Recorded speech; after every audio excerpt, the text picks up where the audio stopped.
네, 들어가겠습니다. 사도행전 14장에 있는 이제 제가 여러분에게 전해주고 싶은 것은 우선 사도에 대한 것부터 얘기를 해드릴게요. 처음에 이제 사도라는 말이 나와요.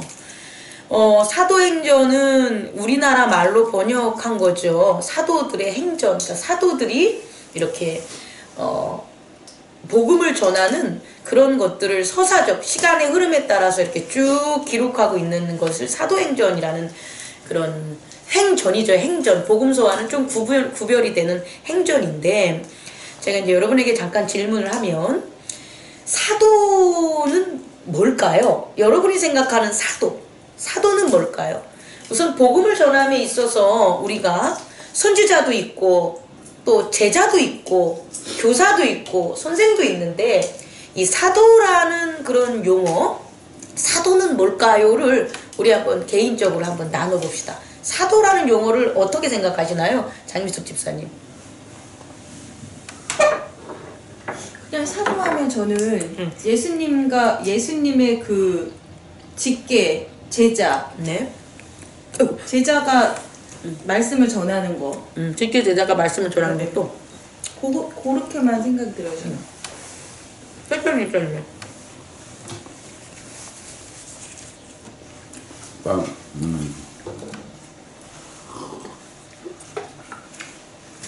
주 예수가 그리스도임을 믿는 자들 중에서 네.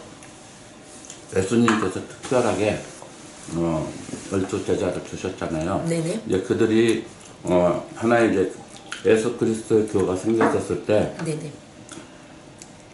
예수님이 하나님으로부터 온 것을 인정을 하고 그것이 곧 말씀으로 이제 인정을 하고 그것이 구원 사역까지 이루어지는 것을 믿고 그거를 전하는 자들. 그게 사도. 네, 그러고 이제 그 맞는 예수 그리스도의 말씀을 믿는 자들을 같이 이렇게 관리한다고 그래야 되나?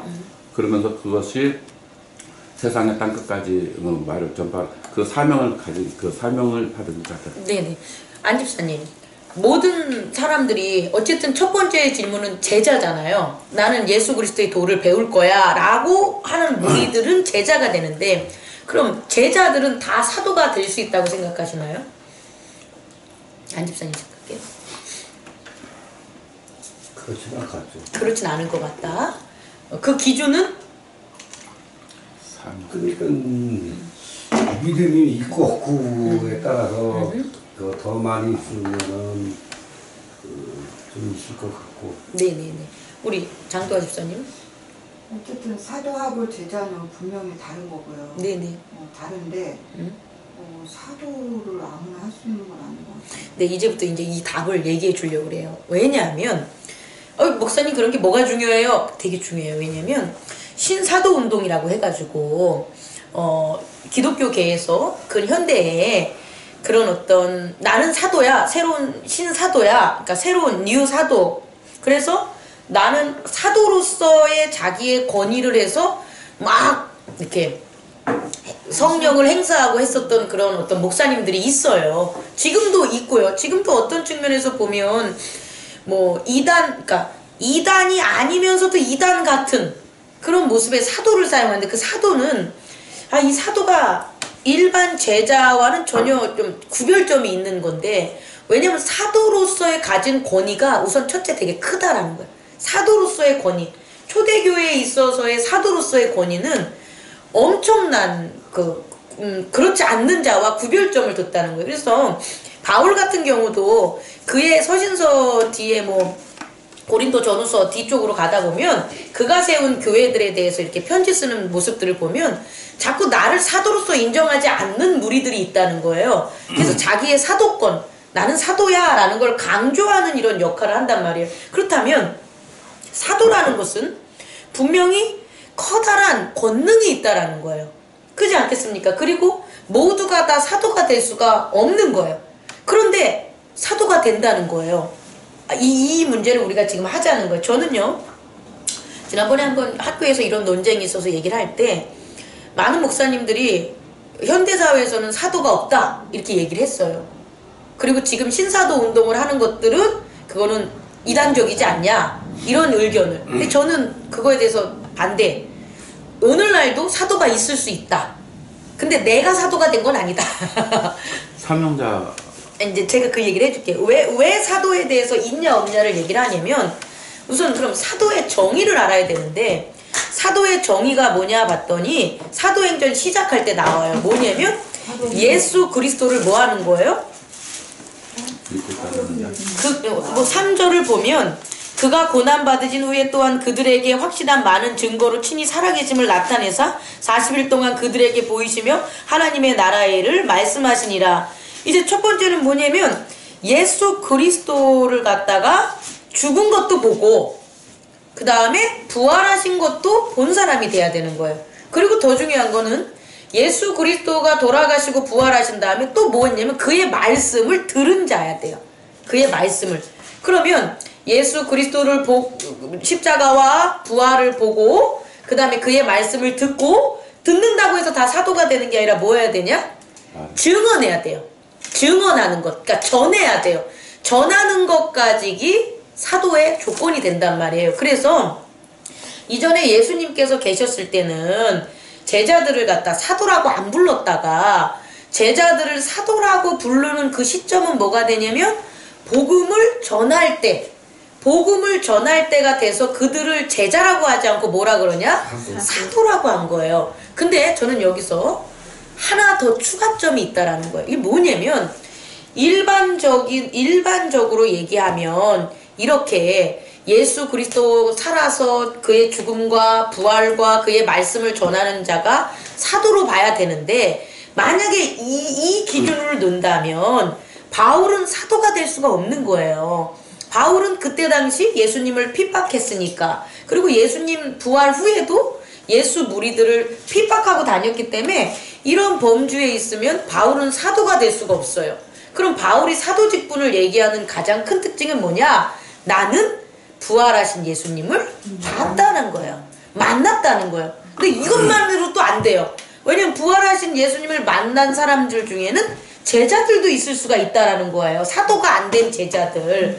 그렇다면 부활하신 예수님만 만나서 사도가 되는 게 아니라 뭐가 있어야 되냐면 부활하신 예수님이 전하라고 한 말씀이 있어야 되는 거예요. 그래야지 내가 어떤 이방인의 사도로서 그런 어떤 명분이 있는 거잖아요. 다시 말해 부활하신 예수님을 만나고 그가 전하라는 나한테 미션이 있어야 되는 거, 말씀이 있어야 되는 거죠. 그죠? 요까지 되는 거를 갖다 뭐라 그러냐면 바울이 자기는 사도다라고 얘기하는 거예요. 근데 저는 이런 바울의 이 변증에 또 하나가 추가가 돼야 되는데 오늘 사도행전을 통해서 볼 우리들이에요.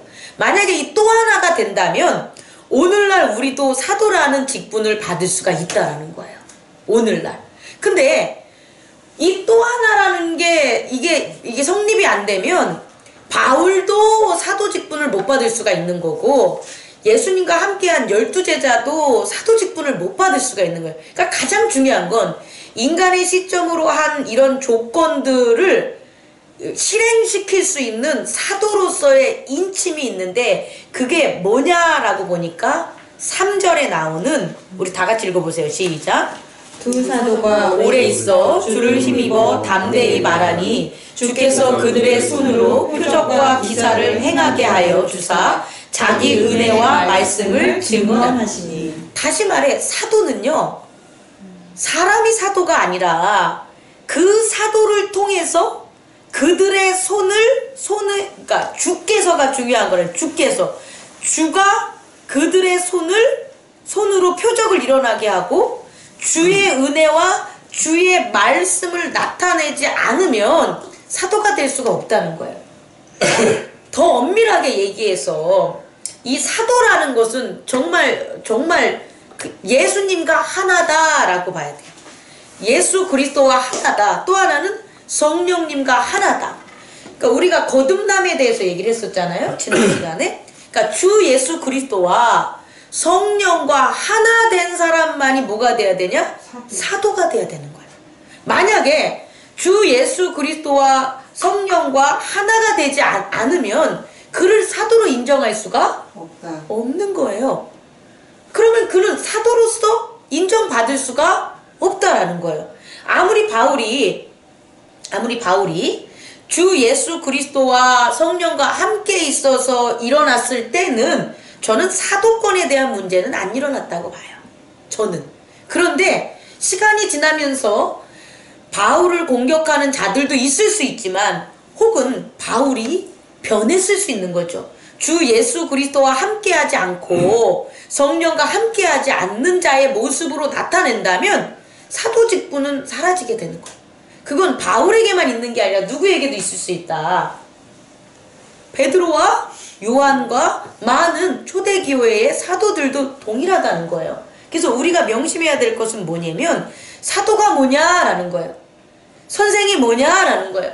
선생은 가르쳐준 말씀만 그대로 가르쳐주면 돼요. 이해하셨죠? 내가 예수님께서 이런 말씀을 저한테 이런 성경을 줬어. 그럼 이 성경의 말씀을 그대로 가르쳐줘. 그러면 나는 선생으로 역할을 하는 거죠. 왜? 이 말씀을 그대로 가르쳐줬으니까. 근데 그러한 역할을 하는 사람도 있지만 사도가 필요하다라는 거예요.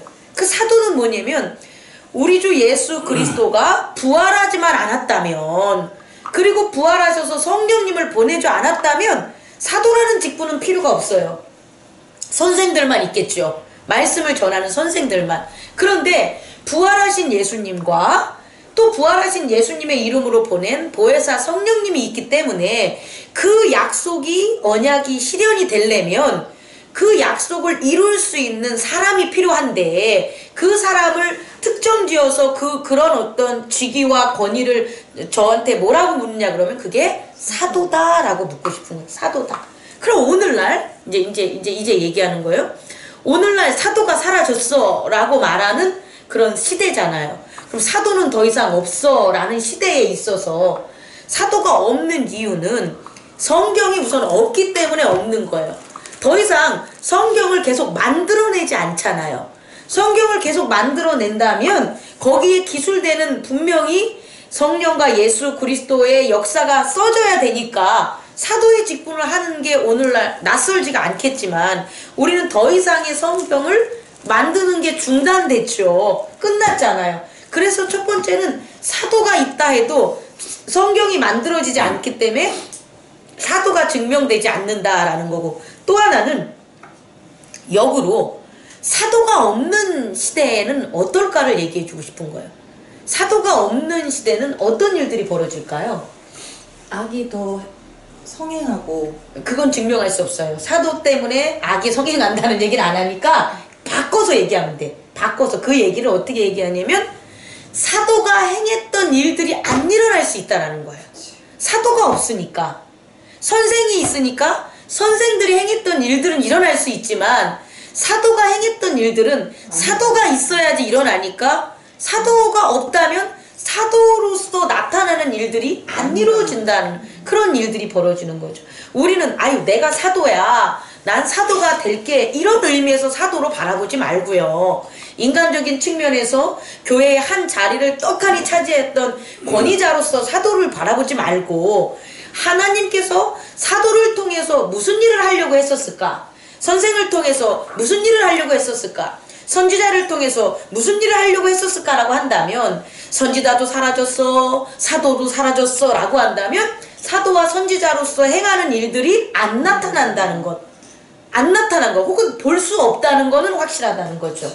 자, 이제 그걸 제가 이제 말씀을 전하려고 그러는 거예요. 오늘의 사도행전 14장을 보면 대단히 중요한 게, 사도라는 것은 바울과 바나바를 누가 사도라고 얘기했냐는 거예요. 안 얘기했다라는 거예요. 안디옥 교회에서 13장에서 안디옥 교회에서 선지자들과 교사들이 있으니 곧 바나바와 니게르라 하는 시몬과 구레네 사람 루기오와 분봉왕 헤롯의 젖동낸 마나안가 및 사울이라. 그럼 다시 말해 바나바와 사울은 13장까지만 해도 뭐의 위치였냐? 선지자들과 교사들 중에 하나였다라는 거예요. 그럼 바울이 선지자라는 얘기는 안 나오니까 교사였다는 거죠. 바나바와 사울은 교사였다는 거예요. 교사. 그 교사로서 안디옥 교회에 파송이 된 거죠. 그래서 이방 선교를 둘이 한 거잖아요. 다시 정정. 그 교사로서 안디옥 교회에서 이방 선교로 파송을 한 거죠. 보낸 거라는 거예요. 바나바와 누구를? 사울을. 그런데 오늘 사도행전 14장을 보면 14장 마지막에 보면 뭐가 나오냐면 제자들과 함께 오래 있으니 바로 그 이전 27절을 보면 보고했다고 나와요. 그리고 26절을 보면 돌아왔다 그래요. 그러니까 안디옥 교회에서 파견한 바나바와 누가? 사울이 돌아온 거예요. 다시 어디로? 안디옥으로. 그죠? 제가 얘기하고 싶은 건 이방 선교를 마치고 돌아왔다는 거예요. 그런데 갈 때는 뭐의 신분이었는데? 교사였는데, 선생이었는데 돌아올 때의 신분이 뭐가 됐냐는 거예요. 사도가 됐다는 거예요. 다시 말해 사도는 인간이 청하는 게 아니라고요. 너 사도라고 한다고 사도가 되고 너 사도라고 하지 않는다고 사도가 안 되는 게 아니라 어떠한 조건이 있었을 때에 사도가 됐다라는 거예요. 그게 뭐냐 봤더니 3절에 두 사도가 오래 있어 주를 힘입어 담대히 말하며 주께서 그들의 손으로 표적과 기사를 행하게 하여 주사 자기의 은혜를 말씀을 증언하게 했다라는 거죠. 다시 말해 바나바와 사울은 한 게 아무것도 없어요. 그들이 한 건 뭐냐? 증언한 거밖에 없어. 뭘 증언하냐? 그들이 전하는 복음을 누가 전하는 거다? 살아계신 부활하신 예수님이 전하고 성령님이 전한다는 것에 대한 증언. 지금 내가 이렇게 얘기하는 건 우리 중에 부활하신 살아나신 예수 그리스도의 복음입니다 라고 전하니까 예수 그리스도는 살아계신 거예요. 이해하십니까? 다시 말해 선생이 선생으로서 했지만 무엇을 했냐 봤더니 부활하신 예수 그리스도에 대한 증언을 계속한 거예요. 그 복음을 전한 거예요. 또 하나는 그런 복음을 전하는 걸 누가 능력으로 뒷받침해 줬냐 봤더니 성령이 기적과 표사를 일으켰다는 거예요. 성령이 기적과 표적을 일으켜낸 거죠. 그래서 그들이 좀 이따 제가 언급하겠지만 기적과 표적을 일으킨 거예요. 어떻게? 바로 13장에서는 뭘 다뤘냐? 그 바보섬에 갔었을 때 누구? 그 높은 사람. 그 높은 사람 있었잖아요. 바보섬에 갔을 때 높은 사람. 그 서기오 바울. 총독 서기오 바울. 그리고 이 서기오 바울에게 복음을 전해서 그 하나님의 말씀을 전할 때 살아계신 예수 그리스도를 부활하신 걸 전했잖아요. 근데 이것을 막는 엘루마 마술사가 있었는데 그 마술사의 눈을 어떻게 했어요? 멀게 했죠. 근데 그때 어떻게 했냐? 주목하여 라고 제가 얘기했었잖아요. 주목하여. 그를 주목하여 그의 악행을 했는데 그건 인간 바울이 인간 사울이 주목한 게 아니라 누가 주목한 거예요? 사울에게 역사하는 성령이 주목한 거잖아요. 그리고 그의 눈을 멀게 한 건 누가 멀게 하는 거예요? 성령이 멀게 했다는 거예요. 다시 말해서 사도가 돼서 돌아왔다는 거예요. 교사가 사도가 될 수 있다라는 거예요. 제가 목사인데 목사로서의 목표를 세울 때 나는 그냥 하나님의 말씀만 전달할게. 나 이런 말씀만 해석해서 전하는 그냥 모로서 나 선생으로서 나 목사의 직분을 할 거야. 그럼 그렇게 사는 거예요. 그런데 제가 아닙니다. 하나님 저는 부활하신 예수 그리스도와 그의 복음 부활하신 예수님과 성령님의 능력을 저는 표적과 기사를 보이고 싶습니다 라고 제가 믿음 안에서 계속 기도하고 금식하고 그런 삶을 살아가면서 여러분에게 전한다면 제게 뭐로서의 기적이 나타나냐? 사도로서의 기적이 나타날 수 있다는 거예요. 그때 저를 사도로 부르지 말라를 얘기하는 게 아니라 사도의 역할성, 다시 말해 사도를 통해서 나타내는 그와 같은 하나님 나라를 전 전하고 싶은 거예요. 그래서 어떤 일이 벌어지나 봤더니 패턴이 있다라는 거예요. 어떻게 패턴이 났냐 봤더니 두 사도라는 것 이미 사도로서 언급이 된 거고 이 사도행전을 쓴 누가는 바울과 바나바가 이쯤 됐었을 때 모든 사람들에게 사도로서의 권위를 보이는 것이 나타냈기 때문에 사울이 바울이 됐어 라는 어떤 언급 없이 바로 뭐라 그러냐, 바울로 이름을 바꾸고 사도라는 존칭을 칭해주게 된다는 거죠. 다시 말해 이쯤 됐을 때의 초대교회, 1세기 초대교회는 바울과 바나바를 사도로서 인정했고, 또 바울과 바나바는 이런 전도여행을 통해서 사도가 이렇게 했었던, 베드로와 요한이 했었던, 빌립이 했었던, 야고보가 했었던 동일한 권능과 능력을 이방 선교에 보였다 안 보였다? 보였다, 증언했다라는 거예요. 이제 됐죠? 자, 이제 봅시다. 우리 어딜 보냐? 9절을 한번 읽어보세요. 시작. 바울이 말하는 것을 듣거늘 바울이 주목하여 구원받을 만한 믿음이 그에게 있는 것을 보고. 이게 없었다니까요. 바울이 선생이었을 때는 이게 없었다고요. 주목하여 그의 말씀을 듣는 자를 볼 수가 없었다는 거예요. 13장에는 주목하여 자기 이름 자꾸 까는데 엘루마, 그 마술사 엘루마를 주목하는 그 눈을 보는 거잖아요. 그 사람을 주목해서 이놈은 악한 놈이야 라는 걸 볼 수 있었고요. 지금은 루스드라에서 발을 쓰지 못하는 한 사람이 앉아서 거기서 여러 사람 중에 있는데 나면서부터 걷지 못한 안진뱅이였단 말이에요. 그 나면서부터 걷지 못한 자가 자기의 말씀을 뭐하고 있는 거예요? 듣고 있는데 바울이 그를 주목했더니 그 속에 뭐가 있냐 봤더니 뭐래요? 구원받을 만한 믿음이 그에게 있는 걸 보는 거예요. 다시 말해 부활하신 예수님과 성령으로 하나가 되면 우리에게 어떤 능력이 있냐면 예전에 없었던 저 사람의 내면에 있는 실체를 볼 수 있는 거예요. 저놈은 악으로 가득 차 있어. 저 녀석은 믿음이 가득해. 이걸 보는 거예요. 그럼 이렇게 볼 수 있었던 분이 누구냐는 거예요? 예수 그리스도였다는 거예요. 너의 믿음이 너를 구원했노라. 예수님은 그 내재적인 안에 있는 그 사람에 있는 믿음을 볼 줄 아는 거예요. 왜? 성령과 늘 함께 있었으니까. 다시 말해 예수님과 동일한 사람들이 나타냈다고 보면 돼요. 예수님은 아니지만 기꺼이 자기의 몸을 다 하나님께 바침으로 예수 그리스도의 부활과 성령의 역사를 전하는 그와 같은 사도들이 나왔다는 거예요. 그래서 저는 사도의 정의는 이거라는 거죠. 그들의 인생과 그들의 몸과 그들의 마음을 모두 하나님께 바침으로 살아계신 부활하신 예수 그리스도와 성령의 역사를 자기를 통해 나타내는 자들, 그들을 누가 되냐? 사도라고 저는 정의하고 싶은 거예요.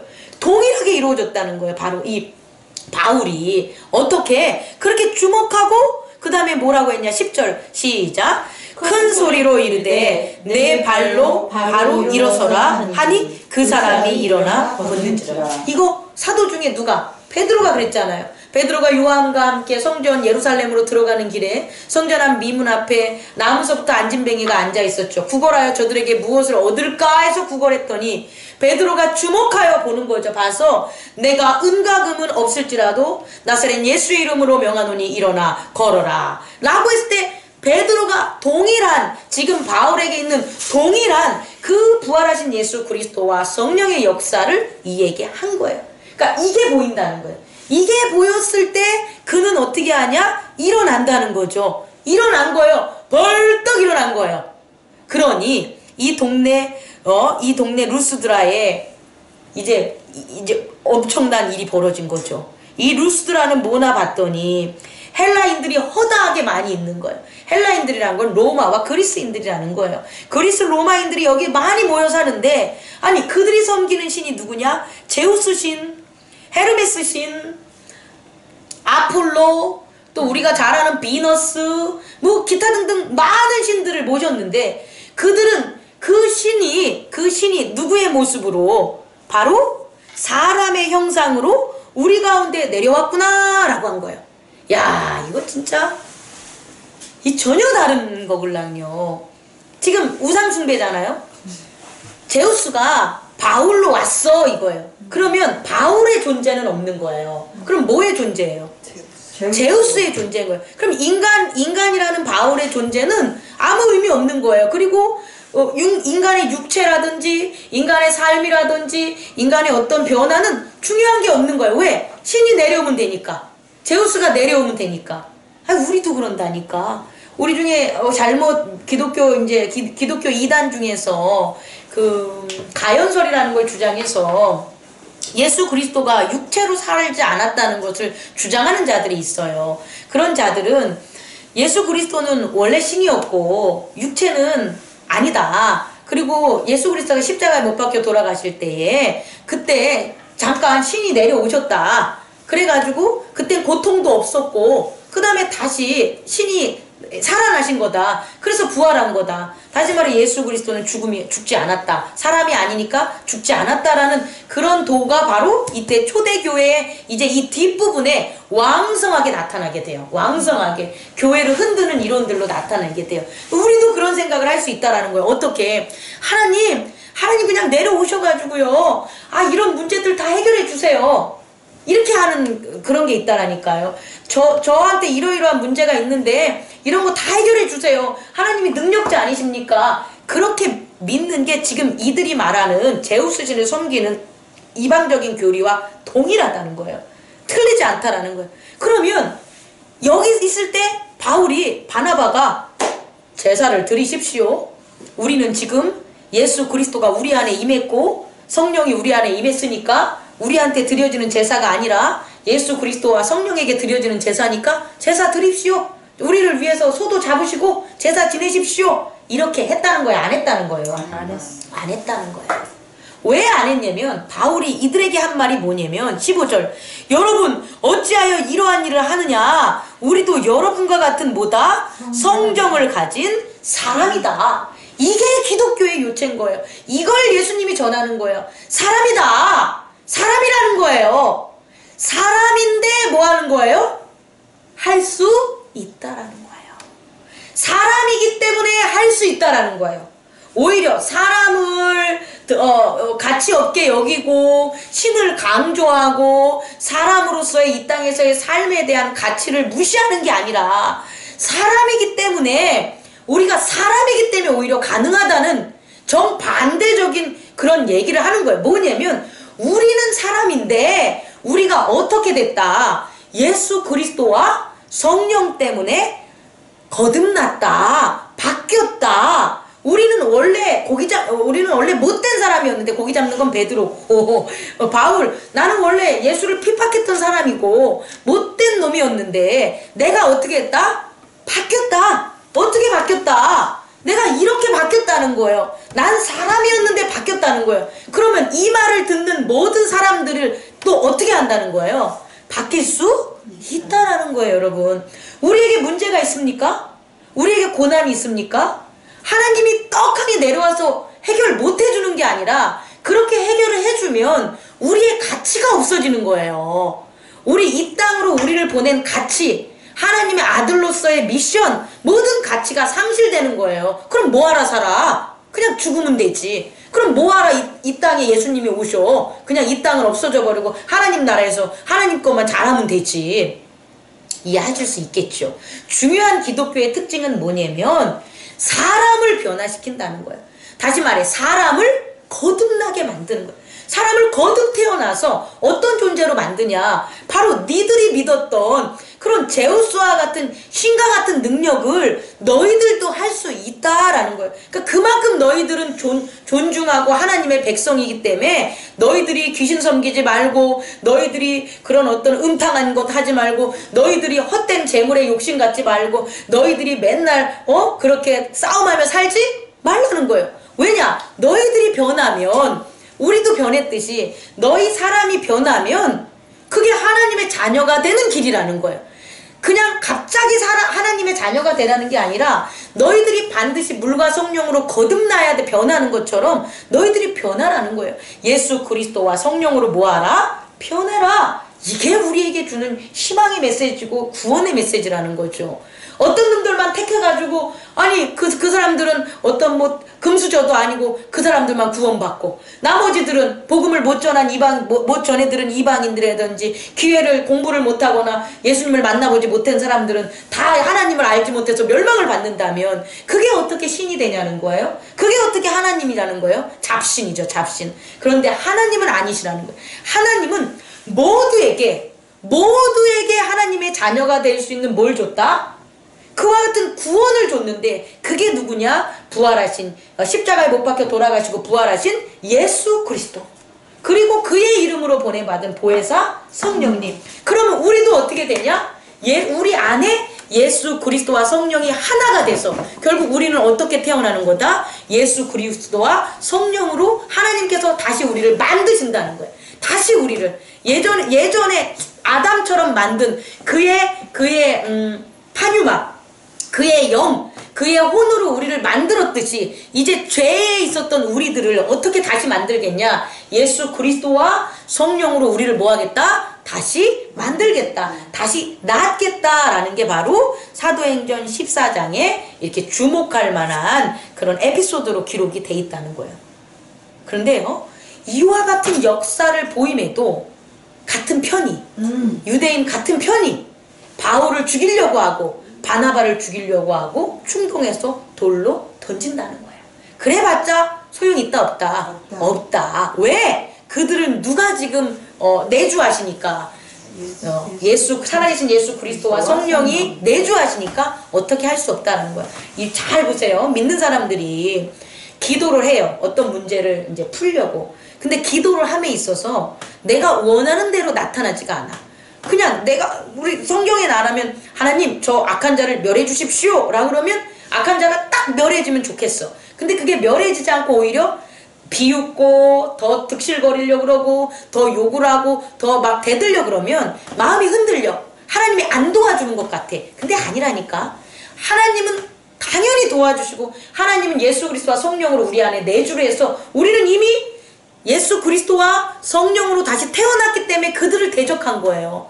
만약에 우리가 예수 그리스도와 성령으로 태어나지 않으면 우리는 대적하지도 않고 그들을 그대로 놔두고 그들과 같이 아마 살았을 거예요. 근데 그게 아니라 우리가 성령님과 예수 그리스도로 변하는 이 말씀 때문에 그들은 나빠라고 대적을 한 거잖아요. 그러니까 우린 이미 뭐 한 거예요? 변한 거예요. 그러니까 그 변했기 때문에 두려워하고 무서워하지 말라는 거예요. 왜? 그들은 대적할 거니까 내버려 두라고. 대적을 하든 말든. 하지만 우리가 함께 하시는 성령님과 부활하신 예수님께서 뭐 하신다?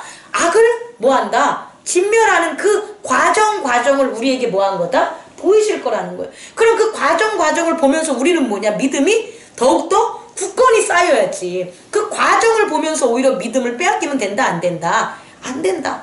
만약에 바울 같은 경우에는 이와 같이 나면서부터 안진뱅이를 일으켜가지고 허다한 무리들이 따르고 자기를 제우스 신이라고 할 정도로 막 지금 붐이 일어나서 부흥이 됐는데 저쪽에 유대인들이 막 달려들어서 때리려 그러면 너네 가만히 있어? 에이 장풍! 해가지고 유대인들을 물리치고 쉽지 않는 마음이 있겠냐는 거야, 없겠냐는 거야. 있겠죠. 그가 믿음이 아니었다면. 근데 그렇지 않고 그는 그런 어떤 요행이나 기행이나 제우스적인 잡신의 그런 모습이 아니라 뭐냐? 바로 내 안에서 역사하시는, 그리고 또 이렇게 핍박을 받고 그들의 이렇게 여기서 보면은 환난과 많은 그런 환난을 겪어야 할 것이다라는 그런 언약과 예수 그리스도의 길을 알기 때문에 그렇게 반응하는 것들이 당연하다는 거예요.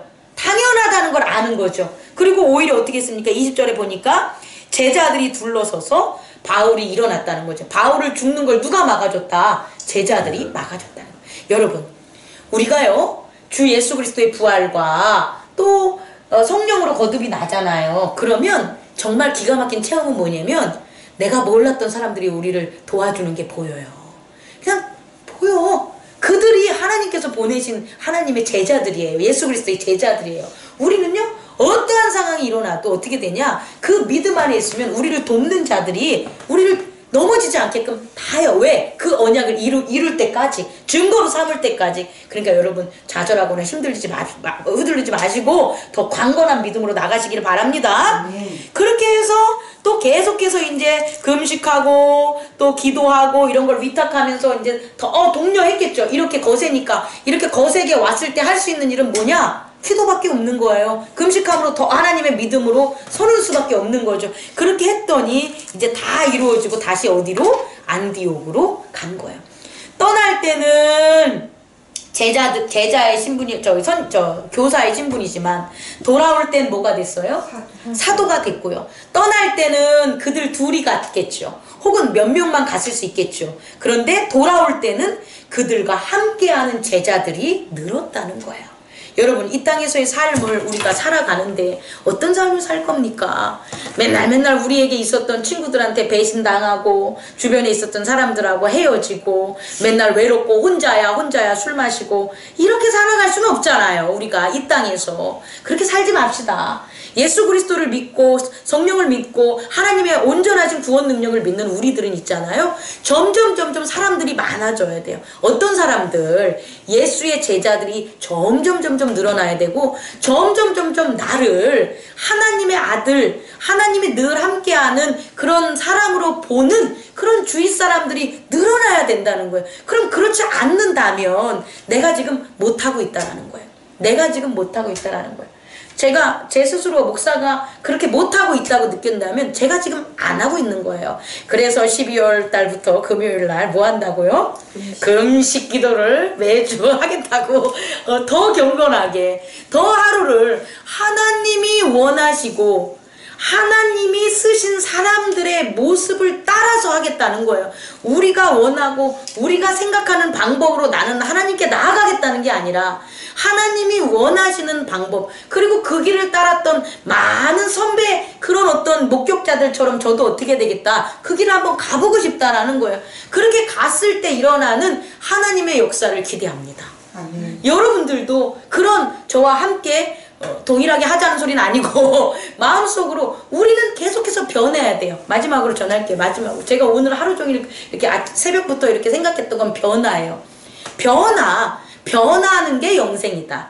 변화하지 않으면 죽음이다.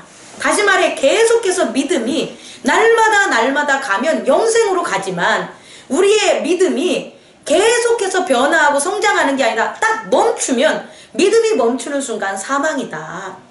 이걸 잊지 말라는 거죠. 영생이란 건 다른 데 영생이 아니라 하나님과 끊임없이 살아가는 주 예수 그리스도와 성령의 동행, 그렇게 거듭남을 계속 살아가는 게 그게 영생이고, 우리의 육체는 끝나버려도 우리의 영은, 우리가 그렇게 거듭난 우리의 사명과 미션은 계속해서 어떻게 간다? 하나님 나라에서 끝이 없이 우리가 여기서 그렇게 복음을 전했는데 하나님 나라 가면 안전하겠습니까? 아니죠. 거기선 더 큰 일을 하겠죠. 지금 이 순간 복음을 전하는데 교회가 더 부흥하면 더 안전하겠습니까? 더 크게 전하겠죠. 그 계속해서 주의 일을 할 때 우리에겐 어떤 일이 벌어지냐? 모든 문제와 고난은 당연히 사라지는 거고, 더불어 주의 제자들이 우리를 따른다는 거죠. 우리에게 한두 명, 가정의 문제, 기업의 문제, 자녀의 문제, 모든 그런 친구, 그런 모든 사람들이 우리를 바라봤을 때 사도로서, 물론 현대 용어에서 사도라고 하면 뭐 이단위로 몰린다면 안 해도 좋지만 그들의 마음속엔 사도로서의 그 권능이 나타내기 때문에 그런 모습으로 모여들기 시작하고, 또 그런 모습으로 이 땅에서 하나님의 나라를 세운 초대 교회의 모습을 우리가 다시 한번 우리 행복나눔 교회를 통해서 나타나지 않을까, 그런 소망을 가지고 저와 여러분이 함께 했으면 좋겠어요. 오늘의 나는 뭘까? 오늘의 나는 목격만 했을까? 목격하지 않았을까? 오늘 나는 떡을 예수님과 나눴을까? 떡을 나누지 않았을까? 오늘의 나는 제자로서 예수님을 따라가는 길을 했을까? 안 했을까? 오늘 나를 대적하는 자들에게 승리를 했을까? 안 했을까? 나는 사도로서 어디까지 가야 될까? 행복나눔 교회에 각자 진짜 귀하신 분들로서 여러분들이 나를 지금 이 순간 계속해서 영생으로 변화시키고 거듭나는 그런 어떤 소망과 믿음을 갖고 사랑을 함께 나누는 저와 여러분들이 되기를 원합니다. 꺼주시기 바랍니다.